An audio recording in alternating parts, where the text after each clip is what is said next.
ప్రభుత్వ వైద్య సేవలను ప్రజలకు మరింత చేరువ చేయటమే లక్ష్యంగా సూళ్లూరుపేట ఎమ్మెల్యే నెలవెల్లి విజయశ్రీ ప్రత్యేక చొరవ తీసుకున్నారు. సూళ్లూరుపేట ప్రాథమిక ఆరోగ్య కేంద్రంలో కమిటీ సభ్యులు మరియు హాస్పిటల్ సిబ్బందితో ఆమె సమీక్షా సమావేశం నిర్వహించారు. ఆసుపత్రిలో వసతుల కల్పన, పేషెంట్లకు అందించాల్సిన వైద్య సేవలు మరియు భవిష్యత్తు అభివృద్ధి కార్యాచరణపై సుదీర్ఘంగా చర్చించారు.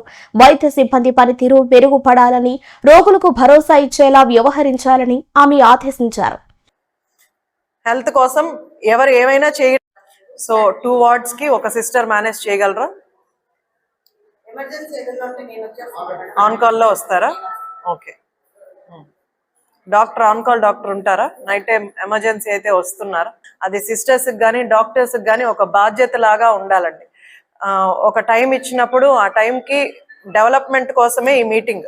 నేను టైం స్పేర్ చేసి ఇక్కడ దాకా వచ్చింది ఎందుకంటే మనకు హాస్పిటల్ డెవలప్మెంట్ జరగలేదు, కంప్లీట్గా జరగలేదు. అది అంబులెన్స్ విషయంలో కావచ్చు, లేకపోతే మెడిసిన్స్ విషయంలో కావచ్చు, చాలా వరకు ప్రాబ్లమ్స్ ఈ హాస్పిటల్ నుంచి ఉన్నాయి. అది మీరు యాక్సెప్ట్ చేసినా చేయకపోయినా అది ఫ్యాక్ట్. సో మనం పాత వదిలేద్దాం, గత సంవత్సరం లేదా గత 5 సంవత్సరాలు ఏం జరిగిందో వదిలేద్దాం. ఇప్పుడు మనం ఛార్జ్ తీసుకున్న దగ్గర నుంచి, ఫర్ ఎగ్జాంపుల్ నేను వచ్చిన దగ్గర నుంచి ఏం చేంజెస్ జరిగాయి, 1 year కావచ్చు, లేకపోతే ఇప్పటికే నేను వచ్చి 2 years అవుతుంది. ఇప్పటికి 2 మీటింగ్స్ పెట్టుకున్నాం, మనం కమిటీని ఒకటి ఏర్పాటు చేసుకున్నాము. డాక్టర్స్ అందరికి కూడా నేను ఫస్ట్ టైం అందరినీ ఇంట్రడక్షన్ చేసుకొని ప్రాపర్ ఇన్స్ట్రక్షన్స్. హెల్త్ని మనం సిస్టర్స్ చేతిలో, డాక్టర్స్ చేతిలోనే ఉంటది. కాబట్టి ఎక్కువ కేర్ తీసుకోండి, నాకంటే ఎక్కువ వర్క్ చేయండి, నాకు సజెషన్స్ ఇవ్వండి.